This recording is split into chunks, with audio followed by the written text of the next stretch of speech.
Surprise. Okay, yeah.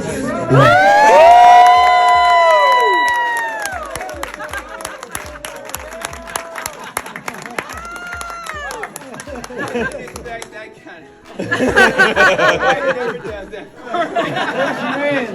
Mine does. Oh, does she? Earlier, she's nothing but love. And, Yes. wow, that is why I am a carnivore. So thank you guys, and I'm excited. I see some familiar. It's weird to see people in person because it's just weird. I mean, I'm more comfortable with the video. Here we go. And hide behind the tail be a floating So head. thank you guys. So, and how many people are from this area versus traveling from afar? Just maybe Not afar. half the group, I'm from maybe? Michigan. Okay. area. Not Indianapolis. too far. Not So too who far. flew? Wow. Wow. Hey, Serious. Wow. Wow. Well, I'm only about 15 minutes away. So I should have been on time, but it's just good. And I hate my wife couldn't be here. I was actually trying to talk to my oldest son. My wife had a girls' night out, and so she promised that next time we connect. She's really the actual fun part of it. Yeah, she's crazy, seriously. She likes to act and do other stuff, so she's a lot of fun. And when I go to the conferences to speak, they literally say, "Hey, Tony, happy to see you. Where's Karan?" So once you meet her, you'll understand why. So my oldest son, he's a young adult, so he likes to do salsa dancing and things like that. So he's getting ready for that. So, Nice. So are you going to eat her steak, or do you have to bring it home to her? I'm going to try to eat it. In fact, I didn't eat lunch. How did I eat? I'm used to fasting, but I made sure. 24 I hours. just fasted 24 Oh, hours. yeah, nice. Who fasted the longest? That's what I want to know. I've never done like 10 days. 10 days, Robin. Really? Yes. Yeah, I'm not a big six. Okay. Yeah, I've done like a day. I'm not a big guy, so I'm always afraid of losing my manhood. I don't want to. I don't want to disappear. So, but I think it's great. Yeah, and I hear that once you get to a certain point, you're good. Day 4, you're just keep going. You're just Keep good. going. Yeah. It's just hard to imagine that. So. Getting past day 3 is the Day hardest. 3, day 4. Yeah. All right, You cool. Just keep Yeah. on going. Keep Yeah. on going. Okay, Yeah, cool. Don't So even miss it. this is no big deal. So are most of you guys like veteran carnivore? Anybody just getting started? Just getting Nice. started. Okay. 9 months. Okay. Awesome. Awesome. And any what are we trying to solve for? I'm curious about that. Anxiety. Anxiety. Aches and pains. Aches and pains. Cancer. Don't like cancer. Type 2 diabetes. Lower blood pressure. Diabetes, blood pressure, all of those are important. And I think that anxiety, we talked about that, Yeah. earlier. To be, you save marriages when you have less anxiety. When you have stable blood sugars, you save marriages. And one of the things I learned that kind of blew my mind, because my wife's a type 1, and I'm not putting her on the spot, but when your blood sugars are up and down, your mood's up and down, and it impacts how you're gonna function in front of your family. So how you interact with your kids, your spouse, your co-workers. So sometimes when we think about these things like diabetes and other things, we kind of know those things, but preserving your marriage, and just so you know, there is an increased divorce rate in people who have these medical conditions like diabetes because of the up and down. And so people think you're crazy, right? She's crazy, he's crazy. No, you're not crazy, you just have an unstable mood. You want to? I did, because I come from, so my husband's a type 1 diabetic too, so I feel you. We need prevention.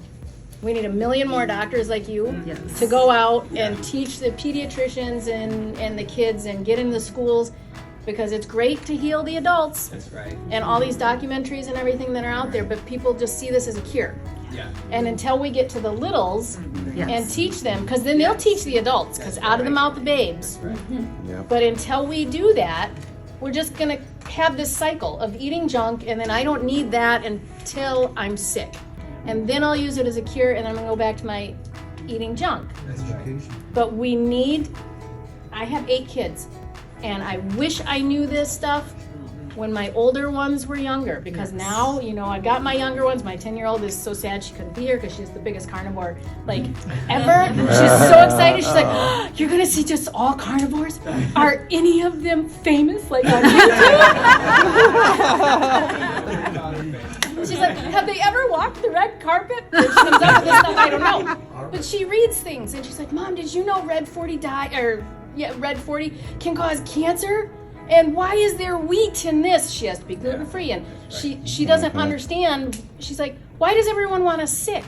Right. So we need dietitians like Michelle Hearn, and we need doctors like you and Dr. Berry to be teaching in the medical university. That's right. And we're gonna, one of the purposes, I chair the outreach committee for the Society of Metabolic Health Practitioners, and as you know, those are the same folk that started Low Carb USA, Pam Devine, and Doug Reynolds. And the goal is to create, they've already done one really cool thing. They have a journal.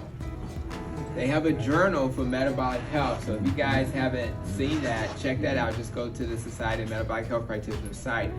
But they're also, what we're hoping to do is go into the medical schools. But we already can do the lecture.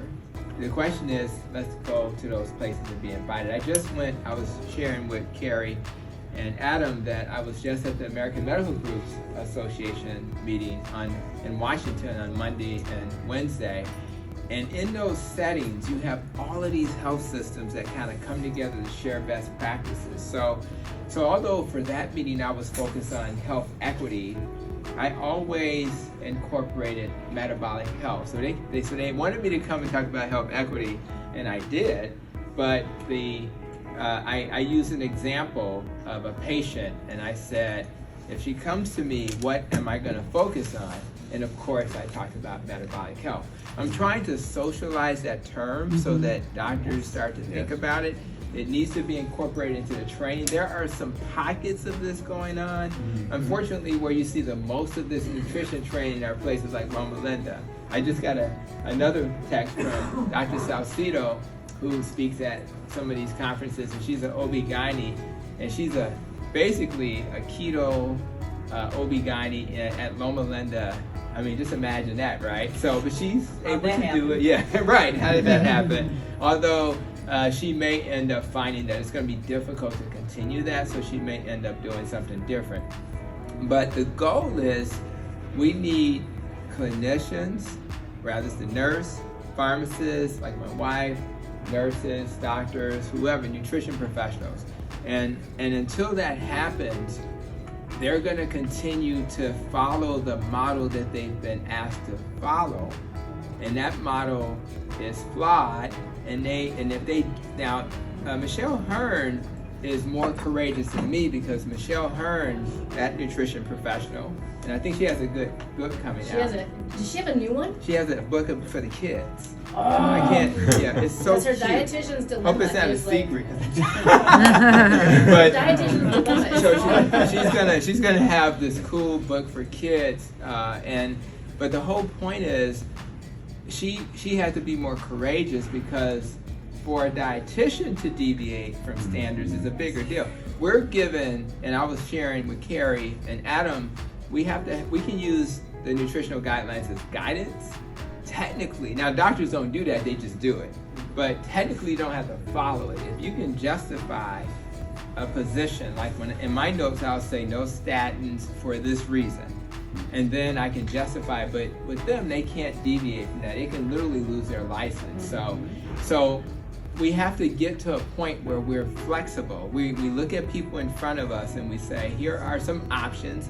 We do have the American Diabetes Association saying you can do keto. They're not saying carnivore yet. You have the American Heart Association. You have the Association of Clinical Endocrinology. So now a doctor or advanced practice clinician can actually say, actually, it's an option. And that's all we're really asking for. We're not really asking for people to, we're not going around with a hammer saying you got to do carnivore or else. Right. We're just saying can I live in a world where the doctors won't demonize me? And can I look at my labs with somebody who can interpret it in a way that doesn't demonize me? And that's what we need. So what you're saying is important. We need a metabolic, like, board certification. Because when you have a 9-year-old that's 170 pounds, and the parents go to the dietitian, the nutritionist, and they're like, something's up with my kid. Well, the lab work all looks fine. We'll worry about her weight when she gets into high school. When she's already into fatty liver disease and diabetes, and she has, her joints hurt. This poor little girl can't even run a little bit because she has so much weight. Now she's tall for her age, but she's a big girl. That's right. And we're telling them she's 9, we're gonna wait another 6, 7, 8 years. I mean, think about it. You're trying to get them, and I'm saying this to the young folks. We're just trying to get the degree. You want to get the knowledge, but it's going too fast. So how are you gonna do? You think about medicine. Medicine has evolved over years, right? So how are you gonna learn all that evolution in the years? You just can't. So you have to focus. You have to pass tests. But what you want a doctor to do is to know how to get the answer. So if somebody says, Doc, berberine, is that going to be good for my risk for, because that's one of the things on the list of things that can reduce your risk for cancer, right? Well, if you don't know, can you at least say, you know what, I'm not familiar with that. Let me get back with you. Yeah. Wouldn't that be a better answer? You know what? I'm not sure why you want this insulin. We'll order it, but when we talk about the results, I'll try to understand it better. Yes. And I just think that I do expect the clinicians to do that. We're asking for partnership. We're asking for someone who's going to walk with us. And I can't read a study, Doc, but you can read studies. So could you walk with me so I can understand this study? But we also need the doctors to know the difference between an observational study and a randomized control. Right. And they just don't. And sometimes they have to ask, why do you want this test? Because they have to document it to satisfy the insurance company. I'm good with that. Because I ran into that with I have an amazing physician. When I go to those websites like Diet Doctor and I search for colleagues like myself, I'm a little shocked that you see like a few dots on the map in Chicago. So we have a lot of work to do, and that's why the documentary is so important, because it'll at least open up the conversation. There's going to be some people thinking we're still crazy, and that's okay, and we still need to get the Sean Bakers to do the research and others, but we cannot not have this grassroots effort. And so my role, the other YouTubers in the room, and all of us have a role to play. But the how we message this is so important. And we have to always remember that people come to us with life experiences that shape who they are, shape how they think. There's nothing wrong with them, although we would like to think so at times.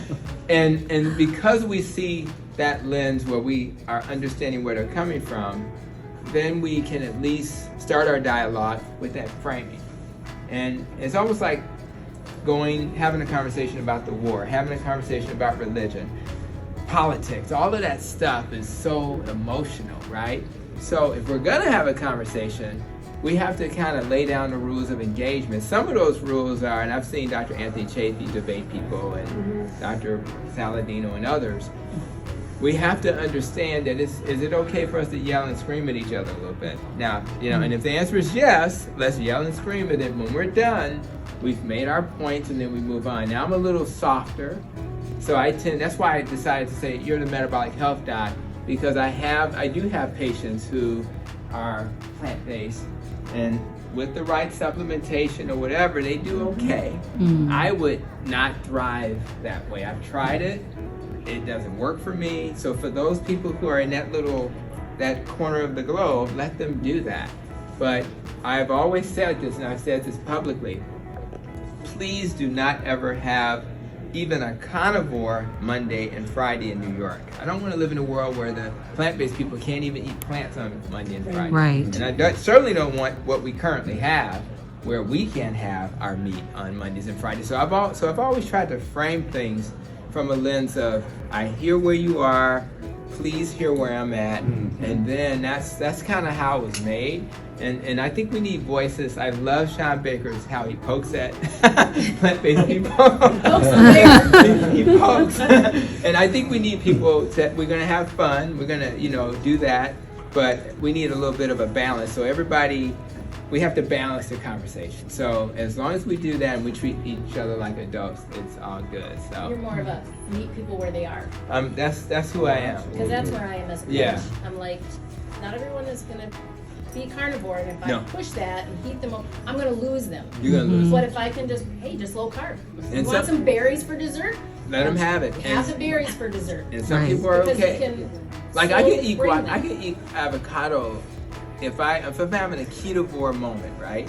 Avocado doesn't bother me. Yeah. So give me some Brussels sprouts, I got a big problem. Yeah. I don't care. They just destroy me. Cabbage, things like One that. of the points you made about introducing the terms, Yeah. that to me is critical. Yeah. Yeah. Because words matter. They do. Words We have matter. to socialize. And in those vitriol realms, Yeah. He who owns the terms wins the argument. That makes sense. But let's have true terms, much more important than a lot of parrot speak. That's right. And like you say, you're not out to jam things down people, and this is the way. Again, yeah, meet people where they are, but let's have a clear definition. That's right. So that we're all talking about similar things. That's right. Yes. We're not going to get to the point where we're all talking about the same thing, even with clear terms. True. I've spent many a board meeting where you're, there all day, these big and you're walking away and you're hearing the pocket conversations. Were they even in the same room? Yeah. As I was in? Yeah. But it's important that we define terms and then build upon that. And the other thing is being able to listen to that opposing view. You really need to be able I think to so. to smile. And yeah. Listen. Well, and just And relax. sometimes Why you that so smile upset? is Yeah. that poor pitiful Why? person. Eat a steak. Yeah. But they're thinking the same thing about me. Yeah. Right. And, yeah. I what I try to do is I'm honest about what I know and what I don't know. And I Absolutely. think there's a lot of unknowns in this little carnivore space. So so we have to kind of start the conversation there, and then we have to define what are we going to define as evidence that supports any argument. And I think what's happened in the plant-based community, which I belonged to previously, is it's always science that's not of the standard that we believe in, right? So are we going to get to the point where we can be honest about that? Are we going to get to the point where we can say to each other that there's a percentage of the population that does okay with a different approach? And even when I have somebody, the old version of Tony, I had some blind spots, and that blind spot was somebody would come in even on a Mediterranean diet, which is not a bad diet, right? And I would still be saying, you should be doing keto, right? And now I pause, I see how they're doing, and if they're doing well, I say great, and if they're not doing well, I say, you know what, I think it's that quinoa. I think it's that. Adjustment. Seriously, so Yeah, can we let's do a make an low carb adjustment. Mediterranean? Right. And then we'll go from there. So I think, to me, that's when I started finding success.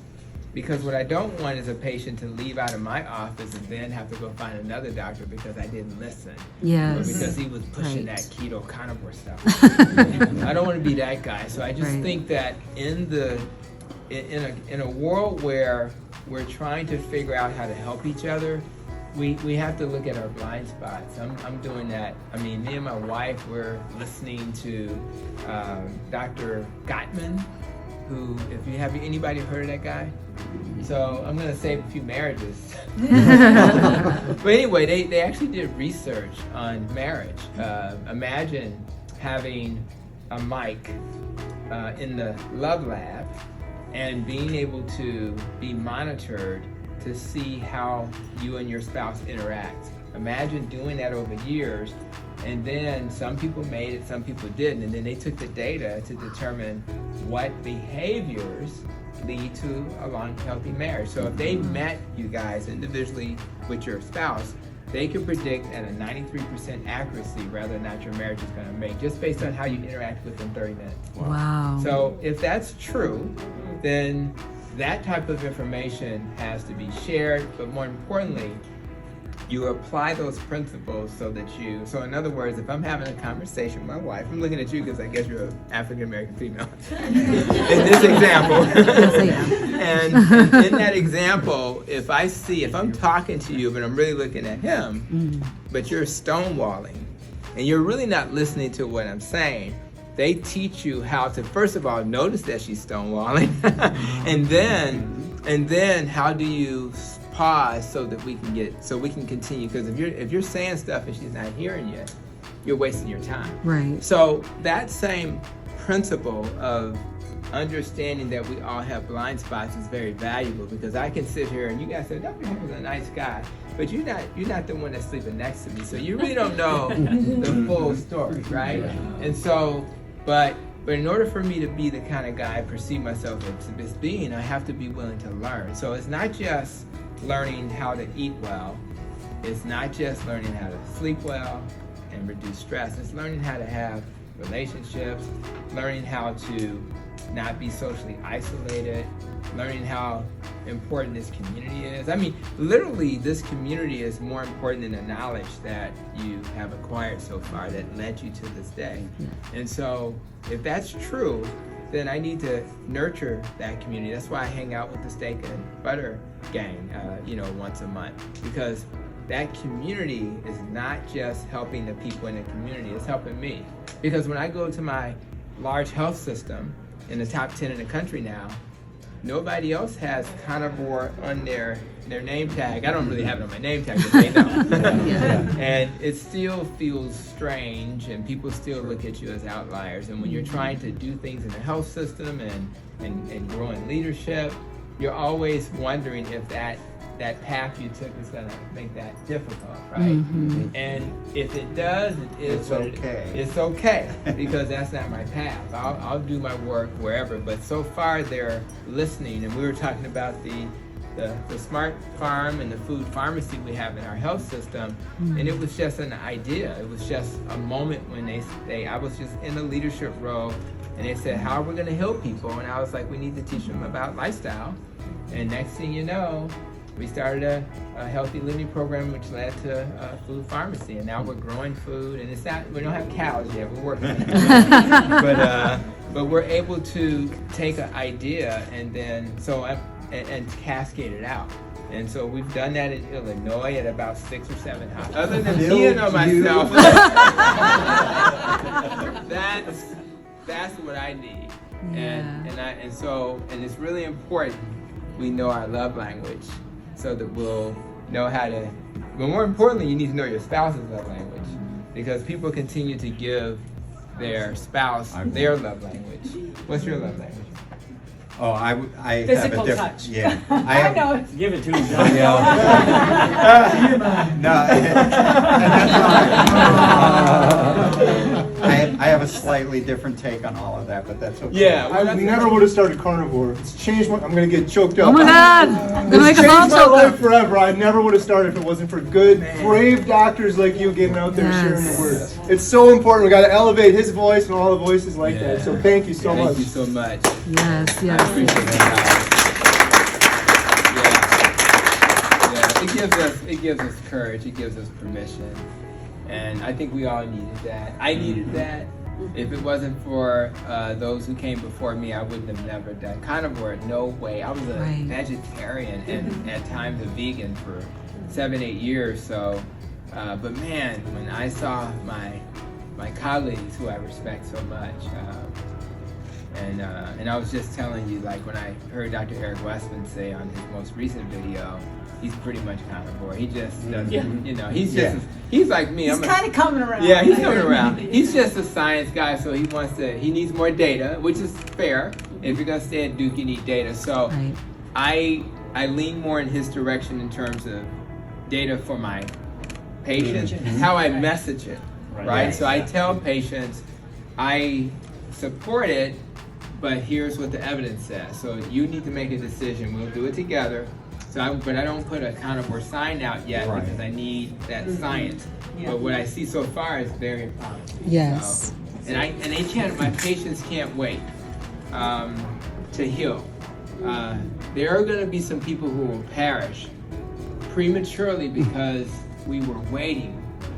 I remember when I wrote my book, Fix Your Diabetes, in 2017 when it came out, had a whole chapter, Fix Your Fear of Fat. And it took before saturated fat was okay, it took years. So what do I know that they don't know, right? So we can't wait. What we have to do is give people information and then help them understand risk benefits, and then they make a decision. That's back in the day, the doctor told you what to do, but we don't live in that time anymore. No, we don't. informed consent is just sign this. Right. You don't have to read it, just sign it. That's right. That's it. So I think we're going to do well, guys. So I just want you guys to stay motivated. Make sure people are learning about the documentary. This guy. My God. He's amazing.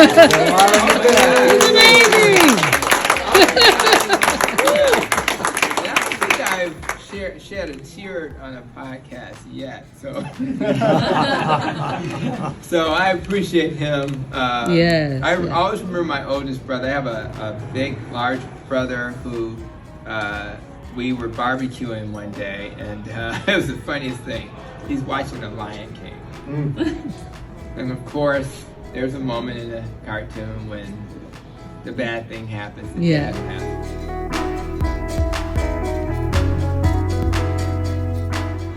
We are on our way to Fogo de Chao, which has got to be in here somewhere. I have no idea where it's going to be. Zany's Comedy Club. Okay. Finally figured out why I keep filling my phone up.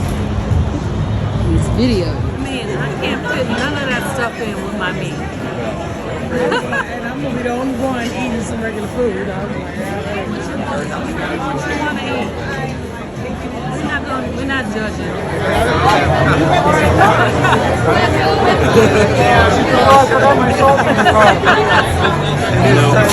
Red Eye, I'm going on fumes right now.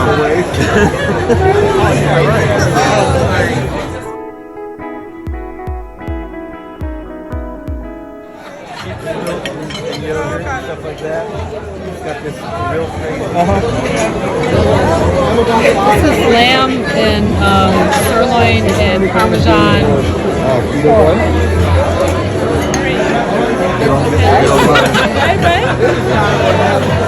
Photobomb.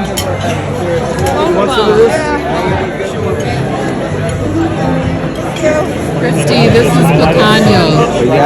This is my first time trying it. It's so good. I just got back from the Chicago meetup. The first meetup of the carnivore diet documentary, and I just wanted to come in here and say awesome. Had an opportunity to meet a lot of carnivores, and we had at least about 30 or so carnivores in the same room today, which was just fantastic. And I've met some of the people that I have been watching their YouTube channels and just enjoying them so much. I also got to meet Carrie from Homestead How, who is the carnivore diet documentary, Healing Humanity, The Power of a Proper Human Diet carnivore champion. And his daughter Emma, who we've all been watching, and I'm just so thankful for the opportunity to be able to come and be part of this great ground floor event. Also got a chance to meet and talk with Dr. Tony Hampton today in person, which was really awesome, and just met a great group of people. So I'm happy that I had an opportunity to be here, and I'm thankful that that we're moving forward. We are moving forward with the Healing Humanity carnivore movie. So I'm super excited about it, and I'm thankful to my friend CA who went with me to go on this great adventure. Bye, everybody.